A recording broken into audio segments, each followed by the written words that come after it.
Hi, Pamela. Ilona? Hello.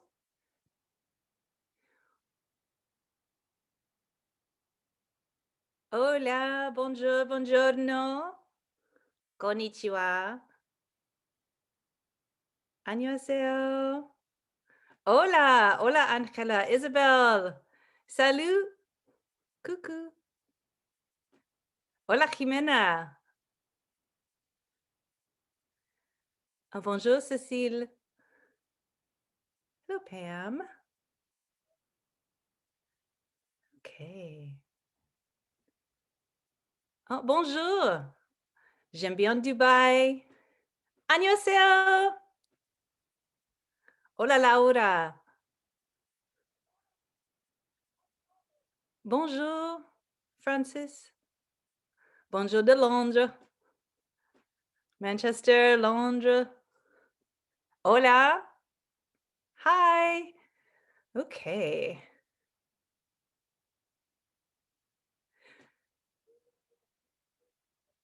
Hello. We're going to get started here in just a second. Welcome, bienvenue, bienvenidos, buenas tardes. Just waiting for a few more people to come into the room. I hope everyone's well today. This is great to get to connect with so many language teachers from all over the world. Okay.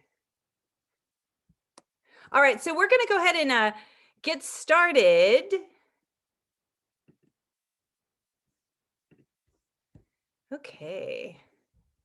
And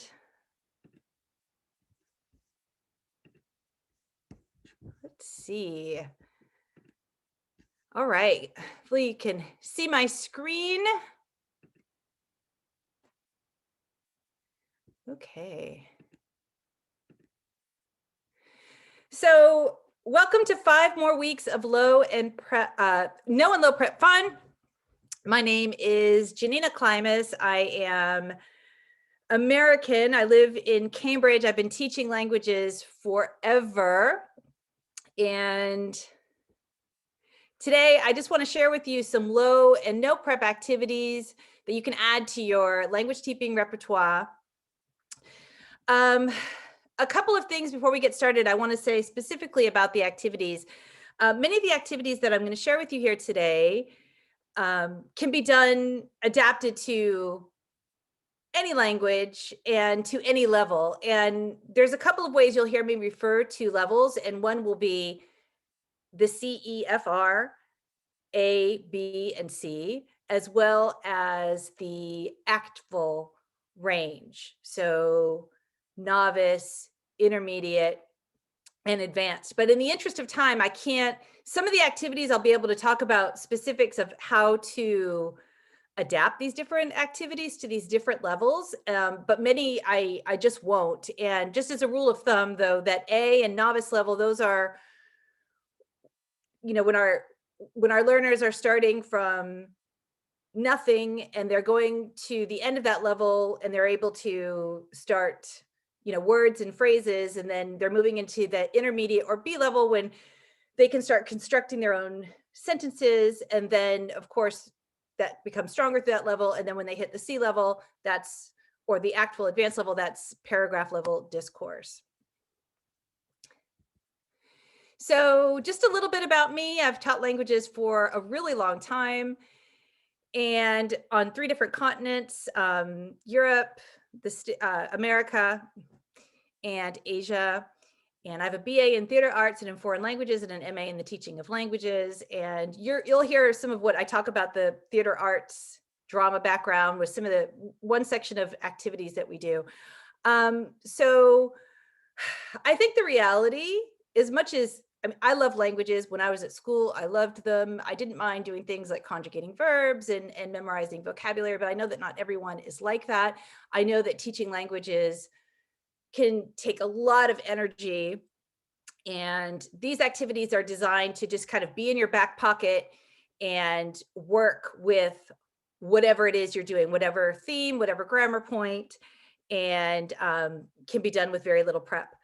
The first couple of activities I want to talk about do require some tech access for both yourself and your students, but I I think that what we've just gone through, so many of us teaching remotely, teaching online, um, I these are activities that can be done in a live environment as well as remotely. Um, the language teachers are all over Quizlet, and if you're unfamiliar with Quizlet, they're really just sets, and they might be a set of French vocabulary, a set of Italian grammar, etc. And it's got all kinds of disciplines, all kinds of subjects, and it does flashcards and games. But I think the real power is in its live feature. So you'll go find a set. That's the only prep that you'll have to do, unless of course you want to make your own set, and you're welcome to do that. And it generates a code, and there's either a QR code or a numeric code. And as long as you have 4 students, it will make a live game. And students they can all play against each other. They'll randomly put them in teams, but it's a super low prep activity that will really help students master some difficult concepts. So Quizlet, but the live feature. Kahoot is very similar. And many people tell me they like Kahoot better. They think it's a little bit better developed, but honestly, I might agree with some of that, but really the language teachers have been all over Quizlet for a really long time. So there is a huge bank of content that's ready to go. You just have to kind of go through the set and see if it's appropriate, if it's what you want to use, and you can make your own if you can't. I think Kahoot is there's a little bit less for language teachers, but I just wanted to get those two out there, because I think that if you got 10 minutes and you have access to on internet online, this is really worth it. This next activity, it's a video that you can't see. It's really simply fly swatter. So any vocabulary that you have, you're going to want to get either the items or pictures. And you might want to even take a blank piece of paper, just like you see here, and hand them out to students, and they can actually draw the pictures. You might even want to print them out, and you just put them all in the center, and you say them and they touch the word. It's really just total physical response, and it's great fun. This works great in the novice level. This is a really perfect novice level activity.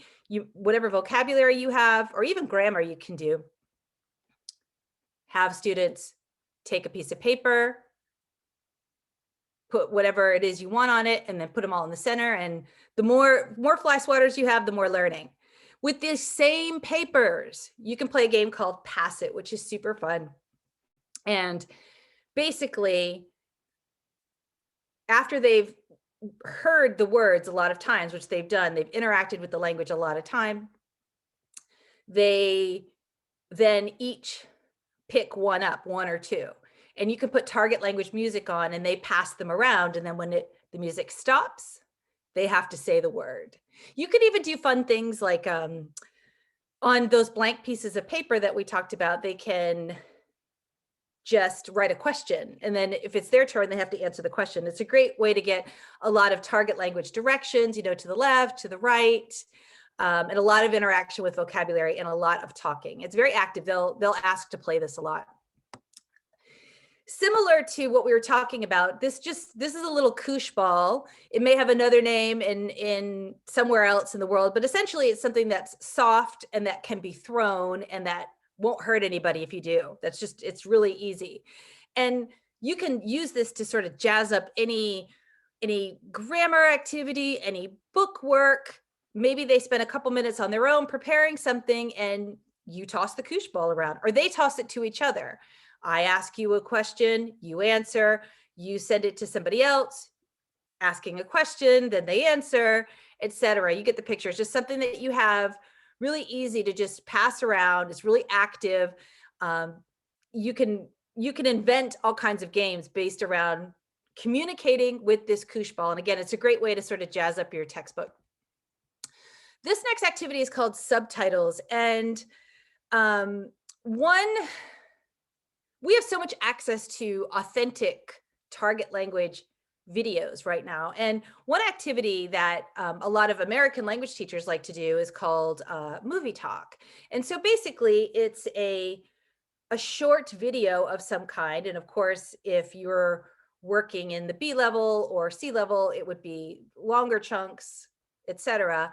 But taking a video and you scaffold it, you talk a lot about it, and you stop it a lot and you ask a lot of questions as you go, and you watch a short clip. For a novice level, it would be, a 2 or 3 minute clip lots and lots and lots of times. And then you would have students write what they think the subtitles on would be. You can even have them pick, okay, what are 6 things that you heard? So you're going from comprehensible input with lots of support, and you're bringing it to they're creating something with the language. You can do this with lots and lots of videos, any video with the sound off too, if you want to do that. It's really quite fun. They imagine what's happening and they write about it in the target language. And it's a great way to get culture in there. So I'm going to be doing one with, I'm a huge Almodovar fan, and I know that, it wouldn't necessarily be appropriate for, I can't show the entire movie of many of his films to my students, but I can show them little clips or whatever, just so they know who that is. He's someone that they talk about a lot in Spanish. He's really fun, and it sparks a lot of conversation. So this is also a good activity. If you have something longer and you don't want to show them all of it, but you want them to be familiar culturally, you can do that. So another activity from drama, and you can use this lots of ways. This is just simply a storyboard. And there are a lot of free ones. I really love a website called freeology.org. And basically, you could do your subtitles on this, right? Where you could kind of just draw, what happened, and then they could talk about, they could write their subtitles underneath. But this is just a simple piece of paper, is super powerful. And you can do lots of things. So at the novice level, I might do exactly what we just talked about, subtitles, but you could also use this to draw some scenes. Let's say that you're starting the past tense, or any grammar and communicative topic that you're doing. They draw the scenes and then they write underneath what's happening. Another way to use this is with reading. And this is really great for when you're going into the intermediate, that B level. They read something and then they actually make a storyboard. They pick 6 scenes out of it. One thing I like to share with my students is that in France, it's my understanding that a lot of filmmakers will start with this storyboard, all the things visually that they want to see, and then they write the dialogue underneath. So they can then do that with a short story, a reading selection, and they can write out what happened. And the power isn't so much in them writing out what happened, it's about them constantly going back to the text and being really engaged in it, because they get so much grammar and vocabulary all in context, and then sort of either recapping, maybe this is a summary, maybe this is the 6 most important parts of a story, etc. Or they can use it to even make their own. Like I said, going to a restaurant, having to complain at a hotel, thinking about all the things that could happen. And they can even make their own video out of it. So they've decided what scenes they're going to shoot. And then they shoot those 6 scenes, they put them together, and they've got a video. And students tend to really enjoy doing that. Another way to really low prep that you can do with anything is a screenplay. And another little tip that I like to share with people is, on a screenplay, they're written so that 1 page equals 1 minute on the screen. And it's a certain kind of format that they use, which is very simple, but you don't have to even worry about that so much. It's Courier font, 12 point. And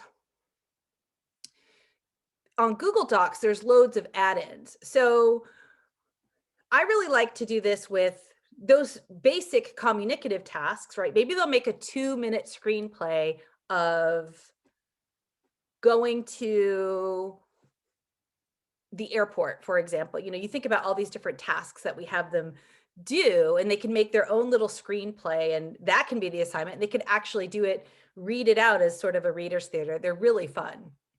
And they can do it on a Google Docs with an add-on. It's completely for free. The next activity, I love shopping activities. And so if you have, there's lots of ways you can do this. I'll just start with this sort of input activity. Here we have El Corte Inglés, of course, just a, basic department store, and anything with nouns you could use this for, but I might introduce clothing this way, just as an introductory activity. And, they get to see the words, and they get to say, which one do you like? Which one don't you like, etc. And to do this at sort of a higher level, I would give them some websites from different countries that speak the same target language, just to do some comparing and contrasting, or maybe assign different groups, different stores from different countries, and everybody has to kind of find 3 or 4 things, and they have to share them with the class. So they all have some really interesting cultural insight, but this works really well. I just put it up on my screen or my digital whiteboard, and I ask and answer questions. And then later they can actually go shopping. So I make them a little list, and they have to actually follow the list. So I might say, for an intermediate student, I might say, here are some things that are coming up in my life, and I might give the list, quote unquote, of the things that I need for them to get. And they actually have to go to these target language stores and, get them. Not really, of course, but for example, I'm going to go on a ski trip. I'm going to then go to my niece's wedding, for example. Some different things that they have to go shopping for, and they have to go find things that are appropriate for you. So body parts. Usually, these are sort of introduced in the novice level, and they're usually introduced in the context of something else. So, for example, talking about appearance, or perhaps talking about health, or talking about daily routines, or talking about classrooms, right? Raise your hand, for example. So they've usually, through some really basic communicative functions, have seen and heard some body part language. But if you're tired one day, there's some really fun activities that you can do with just kind of pulling that knowledge together and doing a review. For the novice level, for the A level, I would just take some Post-its, get some Post-its. And I'm obsessed with Post-its, by the way. Teachers, I think we love notebooks and pens and office stuff, etc. I certainly do, but a lot of different colored Post-its. And so as you review that vocabulary,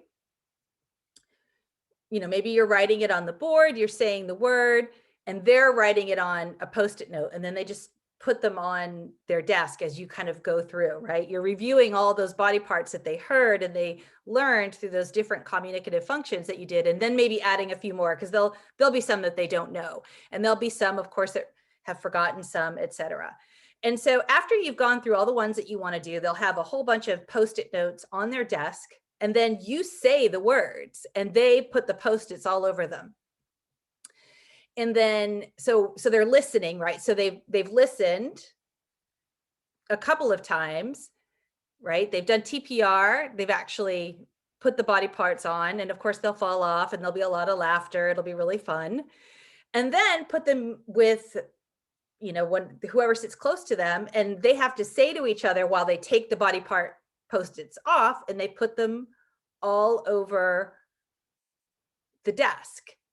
And then what they can do is they can take another Post-it or a piece of paper. So they've interacted with this vocabulary a lot.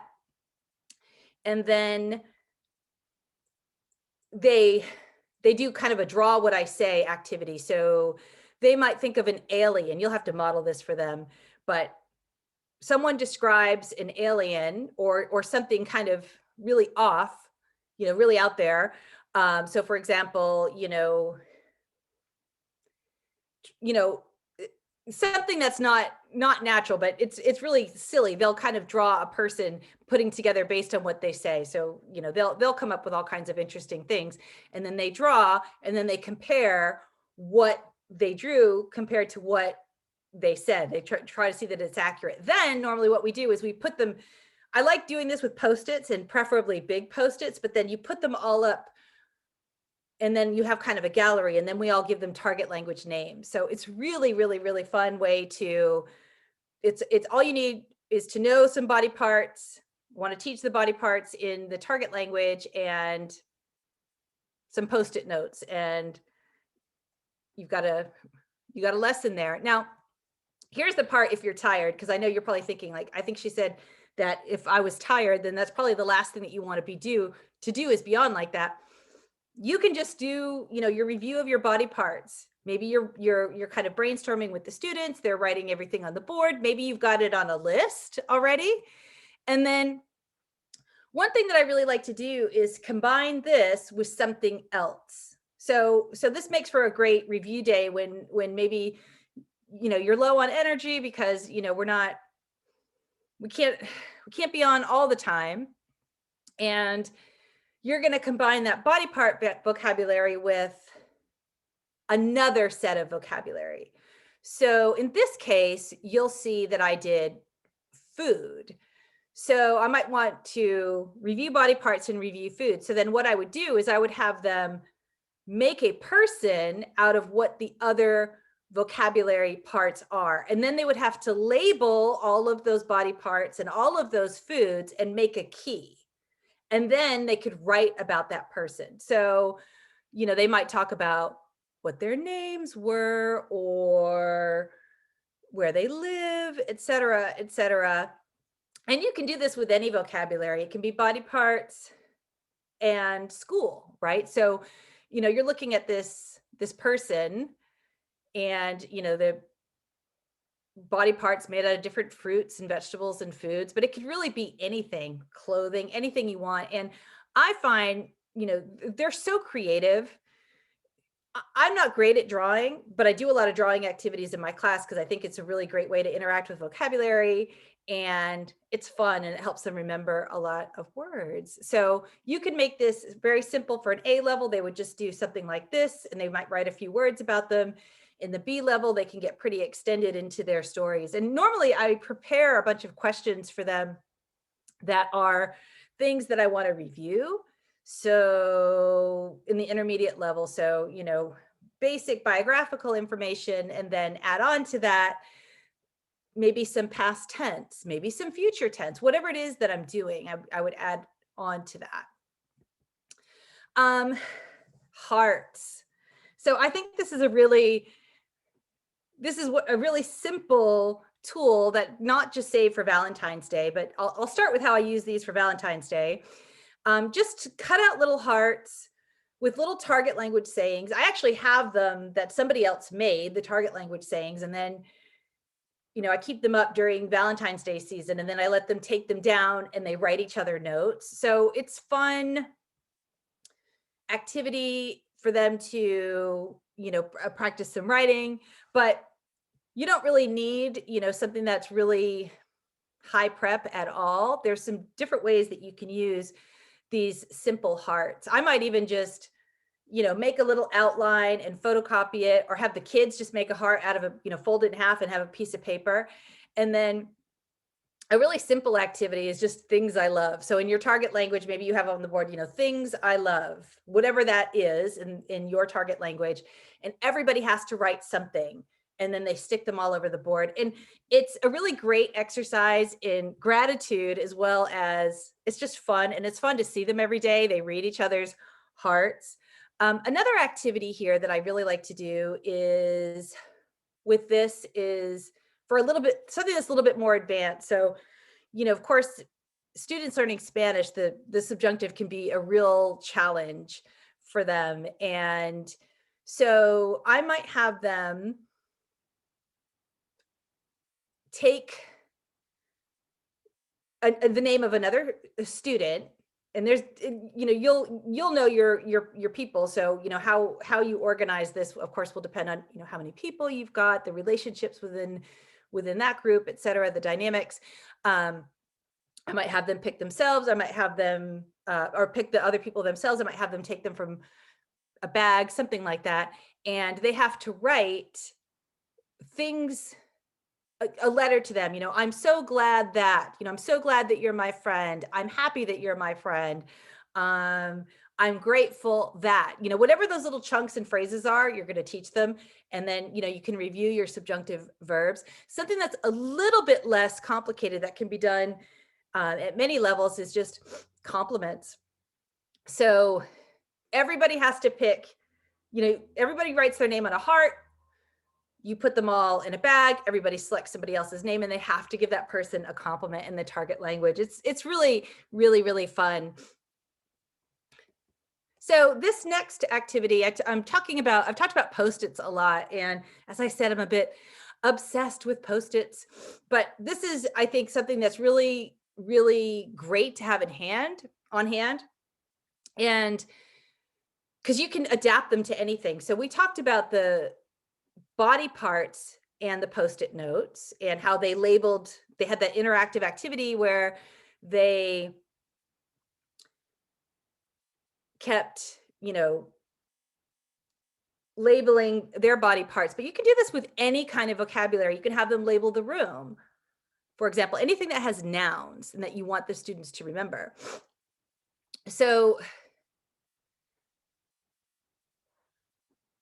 you can also review anything. So if students have, at the end of a chapter, if they've got questions, they can just write their question down and they can put them up on the board and you can go over all of them. Another thing, it's a really fun low prep game, is to have everybody write questions, and everybody has to contribute, 3 or 4 questions, and you organize them up on a board, and you divide everybody up into teams, and you're just interactive. You're taking on the questions, asking them. Somebody if the group has to answer, you get a point. Another way that I really like to use these is to build stories with these. And this is really fun if you're teaching the intermediate level or the advanced level. So you can hand out different colors depending on what parts of a story you want. So the beginning could be blue and the middle could be white. It really doesn't matter. You would decide that. And you would give a group the different colors. Each group gets the different colors. And everybody writes the beginning of a story, maybe 4 details, maybe the end. And then you take them all and you, again, put them based on their colors up on the board, and you mix and match these stories. It's really quite fun. Another way to do this is for deep reading comprehension. So students would be reading something. This is really for intermediate level, something that they might not understand, something that would be difficult without them diving really deep into the vocabulary. And you would kind of give them a list of vocabulary of words that you didn't know, that they wouldn't know, that words that they would struggle with. And they have to read the selection. They have to draw out what happened. And it doesn't have to be on a storyboard. It can be just one sort of picture that represents what happened. And they can take these Post-its and label those words, or they can, and as they're, as it serves as a great speaking and visual prompt, or they can take those same words and, illustrate them. So it's interactive, or they can take them and go on other parts of the story if you want to divide the story up. So there's lots of ways that you can use this. So this activity is called My Fridge. And I think that it's really fun if you have if you've got kids that are kind of obsessed with their phones, this is a fun activity. They can just really record and tell you about what's in their fridge, and then everybody shares. But I think some fun other alternatives to doing this is just, kids that are sort of arty can take a picture, and or draw a picture rather, or they can take a Google slide. But the whole idea is that it's a stimulus, and if it gets them talking, then that's great. You can also do this with any set of vocabulary that you're doing. I tend to, when I do this activity, I tend to show them a refrigerator in the target language, or I just do mine and I just take my phone and I give them a little tour of my fridge, and then that's how that starts. And then they do something similar. And again, they can just make it up if they don't want to actually show you what's in their fridge. They can go on a Google slide and just Google and put an image of, or something that's in their target language refrigerator, and then talk about it. The whole point is the speaking. But you can do your closet, you can do your house. It's just fun, and it's great to have a little gallery. I like to do these in Flipgrid. Everybody can share and everybody can see, and everybody comments on what's in other people's fridges. This is a great resource. It's called Lyrics Training. I have a lot to say about music and songs and learning languages, but at the end of the day, it's a great way to, they're not great for communication necessarily, but I think that music is really valuable for, culture, and you can teach a lot of interesting grammar points. So basically, they are, see this website, I think they take YouTube videos. It's called Lyrics Training. You do need to sign up for it, but it's a great way to get some interactive activity in there with music, and there's tons of languages. I also highly recommend investing in anything with sort of buzzers, anything that's interactive and that you can press. So this, again, just a little electronic device. You can divide them up into teams. You get to use lots of target language here with these different colors, and it will just jazz up any textbook exercise or anything that might otherwise not be so much fun. Again, dice, same type of activity. Maybe you do conjugating verbs with dice, and they have great, now I believe it's called dice.com. You can do that online. You can do lots of number practice, shake the dice and say whatever the target language number is. This is really great for beginners. For more advanced, say a certain number of things based on what you rolled. I've got this bingo here. This is just a simple bingo game that I made, a Google slide bingo game. But with any grammar and vocabulary that you have, I want to share with you just a no prep bingo version that I got from someone called Martina Bex. She's absolutely brilliant, Comprehensible Classroom. And it's so simple, and I'm a little angry at myself for not thinking of it already, but basically you just take out a piece of paper and make a 9 grid, or if you want to do something bigger, you can do it. And whatever grammar and vocabulary you're doing, right, they fill it in and you've got instant bingo. It's fantastic. I think I could give a whole talk on how useful these are. Of course, index cards, people tend to make flashcards with these. There's tons and tons and tons of uses, but I want to share just a couple that I like to do with these. One of them is, after they've made flashcards, you can put a pair of students together, because now you've got pairs, and you shuffle them up and they can play Go Fish, or they can play a game called, how do you say it? And you're basically looking for pairs. But I think a really fun low prep game is, you take a set of flashcards. Somebody made a set of flashcards and they're just going to give that to you. And however you geographically have your students divided up will be team. So if you've got 5 or 10 minutes left in class, that's fine. And you'll decide however many you're going to ask before a group gets a point. So whatever the flashcard is, let's say my students are at tables. I've got team 1, team 2, team 3, etc. And I might say, okay, whatever it is, and they give the answer, they get a point. And you just go around. It's just an instant game with flashcards. It's great. Hangman, of course, is brilliant because, again, you've got your list of words. There's only so many spaces. It's a great way to review vocabulary. And Pictionary, or Draw What I Say. Again, whatever, you've got this list of vocabulary. It's great interactive practice. You can say them to the students and they draw. I have small boards, and I have them take turns being the caller. And it's interactive, it's fun, and it's a fun way to study vocabulary. One thing I really like to do is just say game night, especially when we're doing something that's kind of difficult. And I'm going to curate these activities and just play. It works great with verbs and vocabulary. Maybe in an hour-long class period, you might play 3 or 4 games. But if you're really tired and you really want, they're no prep, right? So you're going to just say, okay, we're going to play bingo, then we're going to play Quizlet, then we're going to play, post-it note questions, whatever it is.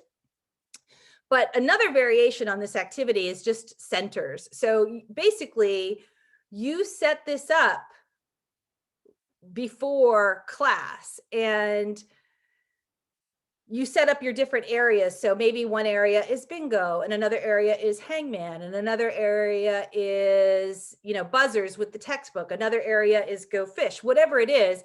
And they rotate through. So it's super low prep and it's great study review. I think this is one of the last activities we'll talk about. Then I'm going to take some questions. Basically, I just like to call this coffee talk, and it's basically just sitting around and talking.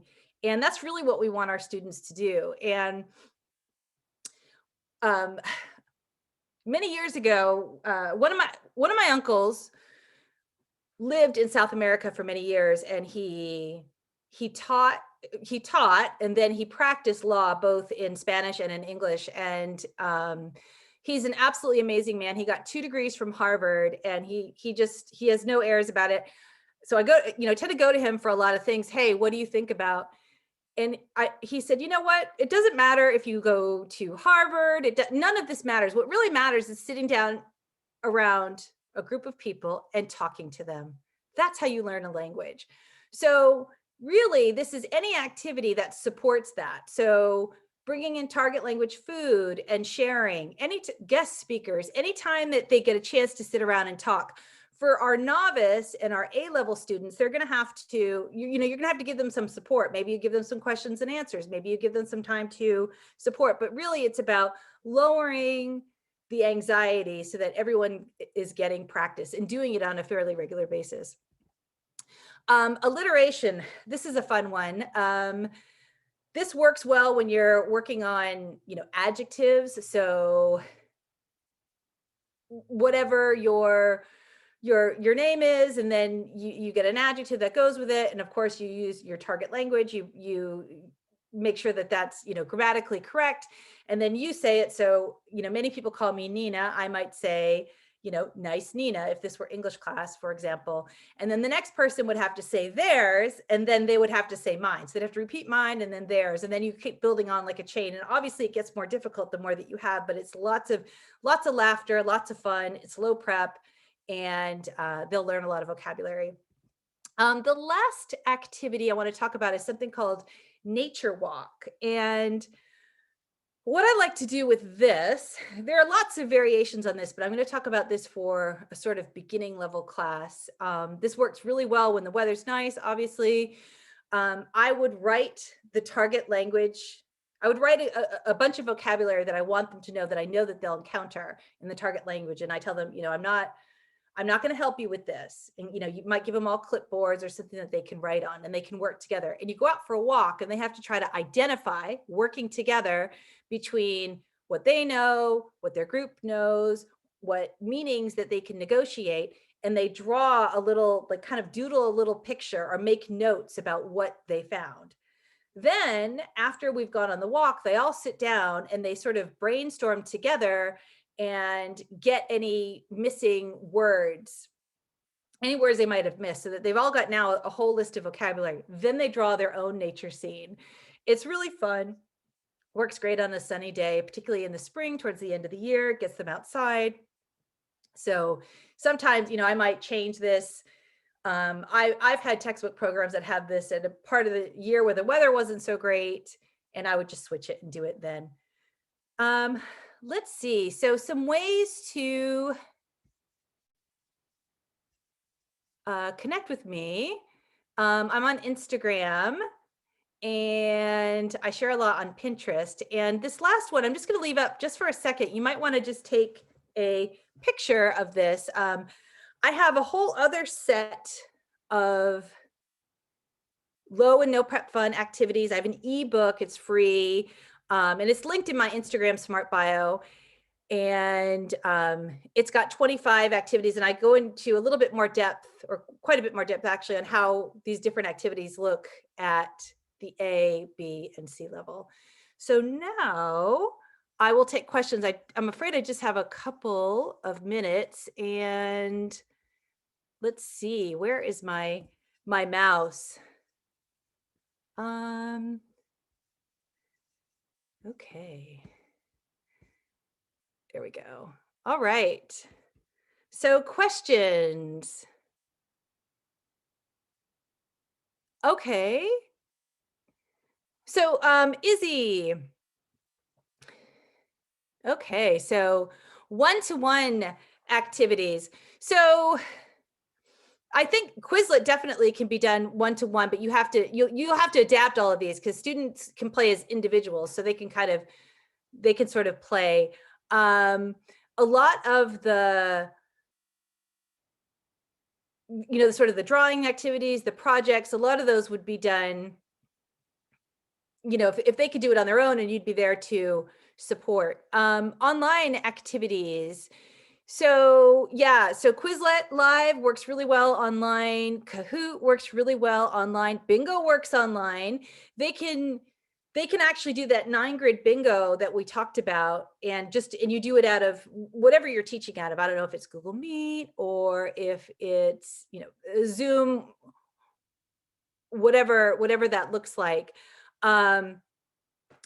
You can do lots of games that involve online.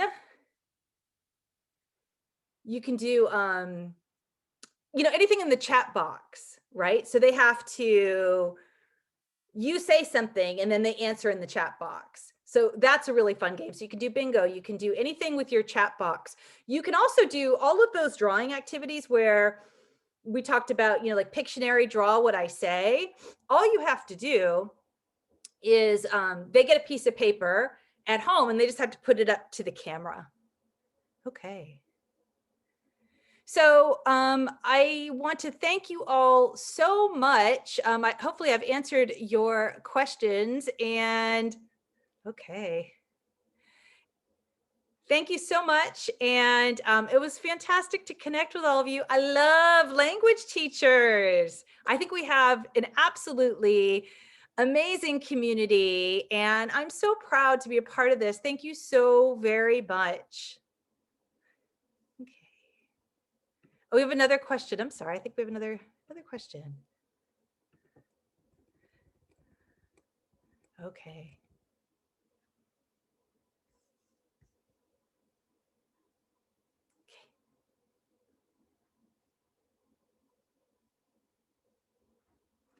Bye. Thanks so much.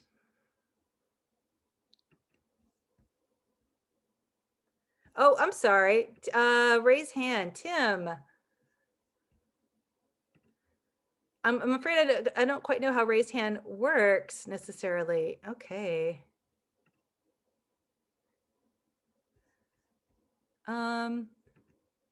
Okay. I think I got it. Tim, please just, if you could DM me if you've got a question, I'd be happy to answer. I'm so sorry that I think I missed it here. Okay. Bye.